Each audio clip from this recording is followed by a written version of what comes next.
Değerli izləyicilər, videonu bəyənib kanala abunə olun ki, hər kəs son xəbərlərdən anında məlumatlansın.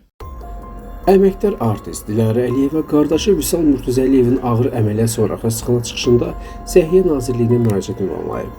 Xəbər verilir ki, aktrisa anevrizma əməliyyatlarının yüksək qiymətinə diqqət çəkərək bildirib. Bir kanula 8.000 manatdır. Əgər 2 kanula istifadə olunursa, bu artıq 16.000 manat edir. Maddi səbəbdən müalicə ala bilməyən çox insan var. Bu səbəbdən Səhiyyə Nazirliyinə müraciət edirəm. İcbari tibbi sığorta bu əməliyyatları da əhatə etsin. İnsanlar həyatda qalmaq üçün mübarizəni tək aparmamalıdır. Aktrisa qardaşının vəziyyətinin indi yaxşı olduğuna və həkimləri təşəkkür etdiyini də əlavə edib.